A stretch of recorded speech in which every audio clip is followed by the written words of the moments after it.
বিদেশি অনেক দেন দরবারের রাস্তা খুলে যাবে, শেষ পর্যন্ত বিচার আচার নাও হতে পারে, বাস্তবতার আলোকে বলছি। সেই জন্য আমরা বলেছিলাম যে বিপ্লবের পরে সাধারণত সরকারি কর্মকর্তা কর্মচারী যারা থেকে পৃথিবীর বিভিন্ন দেশে হাজার হাজার লোককে চাকরিচ্যুত করা হয়েছে। আপনার অপসারণের পত্র বা পদত্যাগ পত্র, অব্যাহতি পত্র দিয়ে হাতে ধরিয়ে দিয়েছে, চলে যান। সরকারি এই কর্মকর্তা কর্মচারীদের 20 লাখ কর্মচারীদের মধ্যে যদি 50,000 কর্মচারীকে চাকরিচ্যুত করা হতো, এটি খুব বেশি হতো 20 লাখ কর্মীর মধ্যে। এই গণ অভ্যুত্থানে যারা অংশ নিয়েছে, ছাত্র জনতা নাগরিকরা, প্রাইভেট প্রতিষ্ঠানে চাকরি করে সরকারি প্রতিষ্ঠানে চাকরি করে নাই, তাদের মধ্যে থেকে কয়েক লক্ষ যুবক এবং শিক্ষিত উপযুক্ত মানুষ আছে যাদেরকে চাকরি দেওয়া যেত, কিন্তু করে নাই। তারপরে কি দেখলাম আমরা? সচিবালয়ে আগুন, সচিবদের এই আমলাদের মধ্যে আন্দোলন, বিভিন্ন ধরনের আন্দোলন। এখন এই আন্দোলনে মানুষ এতটা বিরক্ত, দাবি দেওয়া যে কেউ জানাতে পারে, মানুষ বঞ্চিত হলে ক্ষুব্ধ হলে দাবি দেওয়া জানাবে। কিন্তু এখন আপনি এখানের অনেক আলেমরা আছেন যারা ওয়াজ করেন, আপনি এখান থেকে সাভার যাবেন কিংবা গাজীপুর যাবেন, এখন আপনার নিজস্ব কারো বাহন আছে কারো বাহন নাই, আপনি যাবেন গাড়িতে। এখন যদি গাজীপুর রাস্তায় শ্রমিকরা আটকে দেয়, প্রেস ক্লাবে যদি আরেক গ্রুপ আটকে দেয়, এইভাবে আপনি যাওয়ার পথে এরকম অসংখ্য মানুষ কিন্তু ভুক্তভোগী হচ্ছে, ক্ষুব্ধ হচ্ছে। এবং স্বাভাবিকভাবেই এইটা তো সরকারের ব্যর্থতা, তাদের দুর্বল ম্যানেজারিয়াল ক্যাপাসিটির বহিঃপ্রকাশ যে তারা এটা ডিল করতে পারছে না।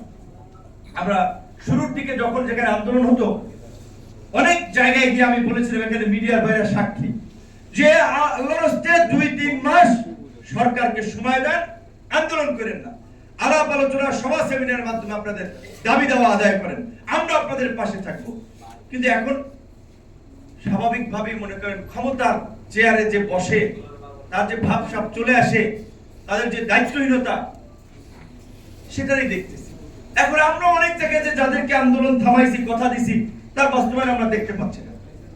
তাহলে এখন সেই লোকগুলোকে কি বলবো যে ভাই রাস্তায় নামেন, আন্দোলন করে আপনাদের দাবি দেওয়া আদায় করেন? এখন কিন্তু বলতে হচ্ছে এইটা।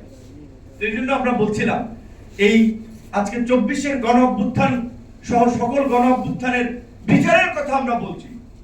গণ অভ্যুত্থান পরবর্তী সরকার, এই গণ অভ্যুত্থানের মাস্টারমাইন্ড ছিল যারা, শেখ হাসিনা তো হেলিকপ্টারে পালিয়েছে, আসাদুজ্জামান খান কামাল তো কিছুদিন আগেই ভারতীয় পত্রিকায় সাক্ষাৎকারে বলেছে তিনি 5, 6, 7 তারিখ দেশে ছিলেন, ওবায়দুল কাদের দেশে ছিলেন। তারা কিভাবে দেশ থেকে পালিয়ে গেল তার একটা তদন্ত কমিটি হয়েছে। এই সরকার আমাদের সরকার, আমরা সমর্থন করেছি, তাই বলে যা ইচ্ছা তাই করবো, আমরা কি সব মেনে নেব, সব সমর্থন করব? আমরা অনতি বিলম্বে ওবায়দুল কাদের, আসাদুজ্জামান খান কামাল সহ এই গণহত্যার মাস্টারমাইন্ডরা কিভাবে পালিয়েছে তার একটা পরিষ্কার ব্যাখ্যা আমরা সরকারের কাছ থেকে জানতে চাই। গত 16 বছরে দেশ থেকে 28 লক্ষ কোটি টাকা পাচার করে নিয়ে গেছে। এই পাচারের সাথে কারা কারা জড়িত ছিল তার তালিকা হয়েছে, একটা শ্বেতপত্র হয়েছে, কিছু ব্যক্তিকে দায়িত্ব দেওয়া হয়েছে, তারা কিছু পাচারের তথ্য দিয়ে দিয়েছেন। এই পাচারের সাথে কারা কারা জড়িত ছিল তাদেরকে বিচারের মুখোমুখি করা হোক। তাতে যদি বাংলাদেশের শীর্ষ ব্যবসায়ী, সেটা বসুন্ধরা, এসালম, রূপায়ণ, আমিন মোহাম্মদ, এরকম শীর্ষ দখলদার মাফিয়াদেরকে যদি গ্রেফতার করতে হয়, এটাই হবে নতুন বাংলাদেশের প্রতিচ্ছবিদেরকে গ্রেফতার করা, যাতে ভবিষ্যতে কেউ দেশের টাকা পাচার করে, জনগণের সাথে প্রতারণা করে, জনগণের সম্পদ দখল করা এই দুঃসাহস কেউ না দেখায়। কিন্তু এখন পর্যন্ত আপনারা দেখেছেন কোন শীর্ষ 2 নম্বর ব্যবসায়ী বসুন্ধরা, আপনার চেয়ারম্যান জনাব আহমেদ আকবর সোবান সাহেব, তিনি বলেছেন যে মরার পরেও শেখ হাসিনার সাথে মানুষে বলে আলেম ওলামা কিংবা তাদের একজন বুজুর্গ ব্যক্তি, যে তার সাথে যেন জান্নাতে দেখা হয়। স্বামী বলে স্ত্রীর কথা, স্ত্রী বলে স্বামীর কথা, আত্মীয় স্বজনের কথা। সোবান সাহেব বলেছিল শেখ হাসিনার সাথে মরার পরে দেখা। হ্যাঁ, সেই ব্যবসায়ীরা এখনো কিন্তু দাপটের সাথে ব্যবসা করছে।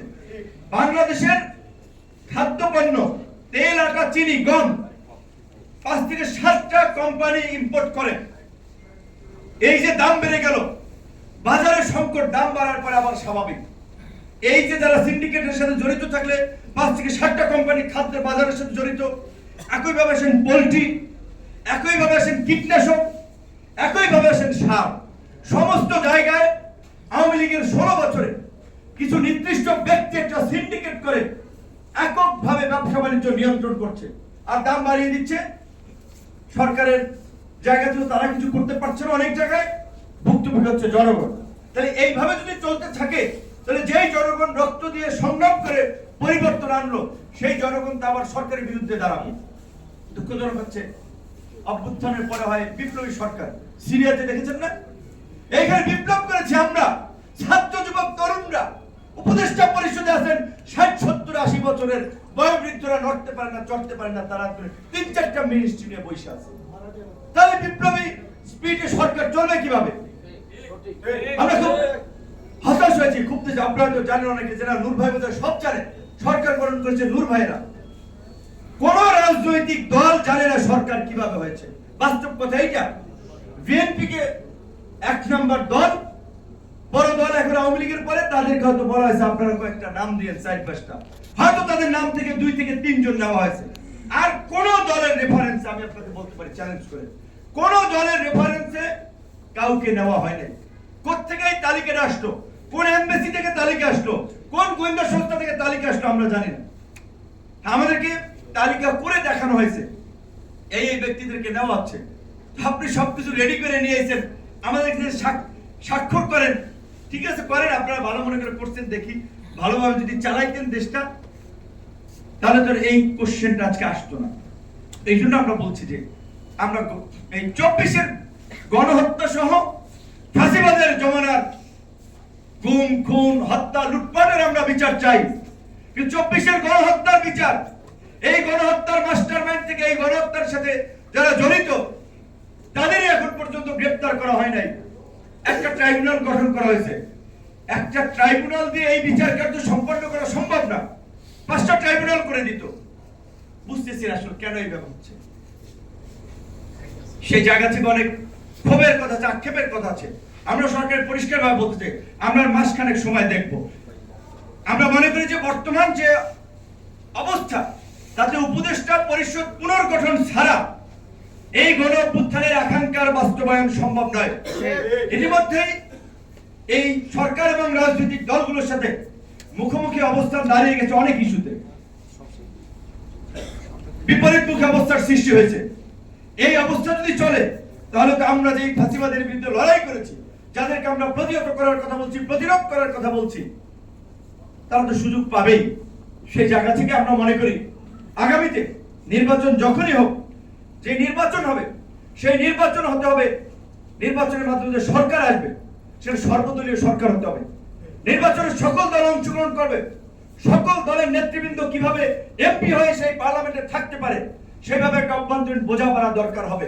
অন্যথায় কেউ যদি আমরা ভাবি এককভাবে আমরা আধিপত্য করবো, আমরা এই 300 থেকে 250 আসনে আমরা এমপি হব, 75-এর উদাহরণ কিন্তু আমাদের সামনে আছে। যখন মুক্তিযোদ্ধাদের যে আকাঙ্ক্ষা ছিল, দাবি ছিল জাতীয় সরকার গঠন করা, সেটা উপেক্ষা করে যখন শেখ মুজিবুর রহমানের নেতৃত্বে শেখ মুজিব সাহেব এবং আওয়ামী লীগের নেতা কর্মীরা শুধুমাত্র এককভাবে আওয়ামী লীগের নেতা কর্মীদেরকে নিয়ে 73 একটা ভোট ডাকাতির নির্বাচন করে একটা একক পার্লামেন্ট গঠন করেছিলেন, তার ফল ছিল 75। কাজে এখনকার যে অস্থিরতা, এখনকার যে ঘটনাক্রম, সেখানে যদি আগামীতে আমরা ভেবেছিলাম এই সরকারটাই একটা সর্বদলীয় সরকার হবে, একটা জাতীয় সরকার হবে, এখনো সরকারের সেই সুযোগ আছে। আমাদের প্রধান উপদেষ্টা ডক্টর মোহাম্মদ ইউনূস সাহেব তিনি তার বিজয় দিবসের ভাষণে সম্ভবত বলেছিলেন সংস্কার কমিশনগুলোর প্রতিবেদন দেওয়ার পরে জাতীয় ঐক্যমত সৃষ্টির জন্য একটা জাতীয় ঐক্যমত কমিশন করা হবে। তিনি সেই কমিশনের চেয়ারম্যান হবেন, সংস্কার কমিশনের প্রধানরা সেই কমিটির সদস্য হবেন। এখন এই যে সংস্কারগুলো নিয়ে রাজনৈতিক দলগুলোর মধ্যে যে কিছুটা দ্বিমত তৈরি হচ্ছে, আমরা অনেকেই বলছি আগামী নির্বাচন হওয়া উচিত সংখ্যানুপাতিক পদ্ধতিতে, কেউ বলছেন না, কেউ বলছেন দ্বিকক্ষ বিশিষ্ট পার্লামেন্ট, কেউ বলছেন সংসদের মেয়াদ 4 বছর কমিয়ে না। এই যে আমাদের রাশেদ প্রধান ভাই যেটা বললেন এটা বাস্তব, যে জুলাই বিপ্লবকে কেন্দ্র করে 5ই আগস্টের পূর্বে যে আমাদের মধ্যে জাতীয় ঐক্য তৈরি হয়েছিল, এখন সেটা একটু হলেও ফাটল ধরেছে। এই ফাটল যদি আমরা মেরামত না করতে পারি, আমরা যদি জাতীয় ঐক্য ধরে রাখতে না পারি, তাহলে আমাদের আগামীতে সবাইকে ভুগতে হবে, যেটা মির্জা ইয়াসিন আরাফাত ভাই বলেছেন, আওয়ামী লীগ যদি কোনোভাবে ক্ষমতায় আসে তখন কিন্তু খবর আছে আমার। আওয়ামী লীগ ক্ষমতা আসবে কিভাবে? যে আওয়ামী লীগের রাজনীতি নির্মূল করার জন্য সবাইকে কাজ করা উচিত, সবাইকে আওয়াজ তোলা উচিত। সেখানে আমরা তো এখনই নিজেদের মধ্যে ভাগ বটোয়ারা নিয়ে বিভাজন, বিদ্বেষ, বিভক্তিতে আমরা জড়িয়ে যাচ্ছি। কাজে আমরা যদি এই বিভাজন, বিভক্তি, বিদ্বেষের মধ্যে থাকি তাহলে তো আওয়ামী লীগকে ডেকে না লাগবে, এমনি চলে আসবে, আপনার মাথার উপরে রেখে বড়ই খাবে। কারণ আওয়ামী লীগকে প্রতিষ্ঠিত করার জন্য অনেক দেশি বিদেশি শক্তিগুলো হাজার হাজার কোটি টাকার প্রজেক্ট নিয়ে নেমেছে। বিদেশিরা ইতিমধ্যে আওয়াজ তুলেছে ভারসাম্যপূর্ণ নির্বাচনের জন্য আওয়ামী লীগকে দরকার। এখানে আওয়ামী লীগের একটা স্টেক আছে, বিভিন্ন ভাবে বলছে। বিদেশিরা অলরেডি কিন্তু ওকালতি শুরু করে দিয়েছে। এখন এই সরকার যে দুর্বল সরকার, আমরা যতই বলি না কেন আমরা সবাই সমর্থন দিচ্ছি, কিন্তু সরকার তো তার কাজকর্মে সেই সফলতার পরিচয় দিতে পারছে না। কাজে এখন এই সরকার বিদেশিদের সেই চাপ উপেক্ষা করে কতটুকু আগামীতে আওয়ামী লীগকে বাদ দিয়ে নির্বাচন করতে পারে সেটা আমরা জানি না। এবং রাজনৈতিক দলগুলোর মধ্যেও নাম বললে ভাসুরের নাম মুখে আনতে মানা। এখন নাম বললে অনেকেই ক্ষুব্ধ হবে, অনেকের সাথে সম্পর্ক নষ্ট হবে। প্রধান প্রধান রাজনৈতিক দল বলতে আমরা যাদেরকে বুঝি, আমি যদি বিএনপির কথা বলি, জামাতের কথা বলি, তারা কি পরিষ্কার ভাবে বলছে আমরা আওয়ামী লীগের রাজনীতির কবর দেখতে চাই, আওয়ামী লীগের রাজনীতি দেশে নিষিদ্ধ চাই, আওয়ামী লীগের রাজনীতি করতে দেওয়া হবে না। এই কথাটি কি বিএনপি এবং জামাতের পক্ষ থেকে জোরে সোরে বলা হচ্ছে? বলা হচ্ছে না। এখন বিএনপি জামাত তো আমাদের শত্রু না, বিপরীত পার্টি না, আমাদের আন্দোলনের সহযোগী। আমরা যুগপৎ আন্দোলন যে 42টি দল করেছিলাম, বিএনপি নেতৃত্ব ছিল, জামাত একটা বৃহৎ দল, গণ অভ্যুত্থানেও তাদের অনেক স্যাক্রিফাইস আছে, কিন্তু আওয়ামী লীগের প্রশ্নে তাদের অবস্থান পরিষ্কার না। তাই আমি অনুরোধ জানাবো, আপনারা যদি গণ অভ্যুত্থানের চেতনাকে ধারণ করেন, গণ অভ্যুত্থানের স্পিডের আলোকে যদি আগামীর বাংলাদেশ বিনির্মাণ করতে চান, আপনাদেরকে পরিষ্কার ভাবে ঘোষণা করতে হবে আওয়ামী লীগের প্রশ্নে আপনারা কোনো আপোষ করবেন না। কারণ এই আওয়ামী লীগের দ্বারা সবচেয়ে বেশি ভুক্তভোগী হচ্ছে বিএনপি এবং জামাতে। কিন্তু আজকে ভোটের রাজনীতির কারণে অনেকেই নানান ধরনের কথাবার্তা বলছেন। এই পরিস্থিতি যদি হয়, সামনে কিন্তু আমাদের সবাইকে ভুগতে হবে। আজকে এই যে আলেম ওলামারা এখন ওয়াজ করছেন, কয়েকদিন দেখেছেন না, গত বছর অনেক জায়গায় ওয়াজ করতে গেলে পুলিশের বাধা, ছাত্রলীগের নেতা এসে মাইক কেড়ে নিচ্ছে, হুজুরকে ধমকাচ্ছে, এই সমস্ত কথা বলা যাবে না। এই পরিস্থিতি এখন আছে। আজকে যে সমস্ত আলেম ওলামারা সারা বাংলাদেশে ওয়াজ করে বেড়াচ্ছেন, পুলিশ সেখানে প্রোটোকল দিচ্ছে, অনেক জায়গায় সহযোগিতা করছে। এই যে যেমন আলেমদের অধিকার, আবার এই বাংলাদেশে অনেকে বলে যে 12 মাসে 13 পার্বণ, এটা তো মধ্যে হিন্দুদের উৎসবকে কেন্দ্র করে হিন্দু ধর্মাবলম্বী মানুষ বাস করে, বৌদ্ধ আছে, খ্রিস্টান আছে, আরো বিভিন্ন সম্প্রদায়ের লোকেরা আছে। তারাও যেন নির্বিঘ্নে নিরাপদে তাদের সামাজিক, রাজনৈতিক, ধর্মীয় অনুষ্ঠান পালন করতে পারে, আমাদের সেই বিষয়ে সহনশীল হতে হবে। দুটো ঘটনা আপনাদের সামনে বলছি।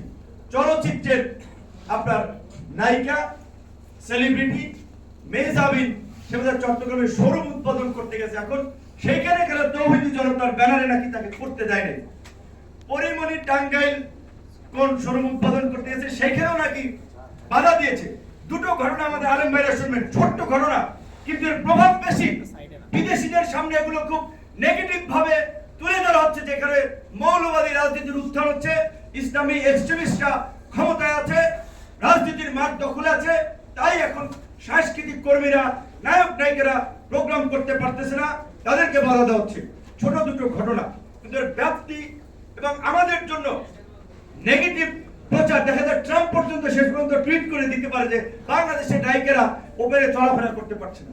তো কাজেই আপনারা এই তৌহিদি জনতার কোন ব্যানার কে কখন দাঁড়ায়, গোয়েন্দা সংস্থার এজেন্টরা যে তৌহিদি ব্যানার নিয়ে দাঁড়াইলো, টুপি মাথায় দিয়ে পাঞ্জাবি পরে দাঁড়ায় দিল হুজুরদেরকে। কারণ এই ধরনের পরিস্থিতিতে নানান ধরনের ষড়যন্ত্র চলছে, চলবে স্বাভাবিকভাবে। সেজন্য এখনকার এই ঘটনাগুলোর আলোকে যেটা আমাদের কাছে মনে হচ্ছে, রাজনৈতিক সরকার ছাড়া দেশে স্থিতিশীলতা আনা খুব ডিফিকাল্ট। রাজনৈতিক সরকার যখন নির্বাচিত হবে 5 বছরের জন্য, সেটা এই খেলাফতে রাশেদা হোক, গণ অধিকার পরিষদের সরকার হোক, বিএনপির হোক, জামাতের হোক, কিংবা বিভিন্ন জোটের সরকার হোক, তখন প্রশাসনও মনে করবে যে 5 বছরের জন্য এই সরকার সেটেল, তারা সেইভাবে কাজ করবে। কিন্তু এখন কার্যত প্রশাসনও চিন্তা করছে যে জামাতের লোক কোথাও দখল করলে, ক্রাইম করলে তার বিরুদ্ধে ব্যবস্থা নেব, জামাতের লোকেরা তাকে ফাঁসিবাদের দোষর বানাবে। গণ অধিকার লোকের বিরুদ্ধে ব্যবস্থা নেব, তারা আমার বিরুদ্ধে নামবে। বিএনপির লোকের বিরুদ্ধে ব্যবস্থা নিয়ে এলাকায় থাকতে পারবো না। মানে এই যে আমরা আইন শৃঙ্খলা পরিস্থিতির অবনতির কথা বলছি, সামাজিক অপরাধের কথা বলছি, বিভিন্ন ধরনের চিন্তায় নানা ধরনের অপকর্ম, মারামারি, হানাহানির কথা বলছি, মাঝখানে সাতক্ষীরা দেখলাম মহিলা ইউনো মিছিলের মধ্যে দৌড়ে দিচ্ছে মিছিল থামাইতে। তো দৌড়ে তো আর থামাইতে পারবে না, কারণ এই সময়ে স্বাভাবিকভাবেই বিভিন্ন শ্রেণী পেশার মানুষের মধ্যে অতি বিপ্লবী, অতি উৎসাহী নানান ধরনের গ্রুপ তৈরি হয়।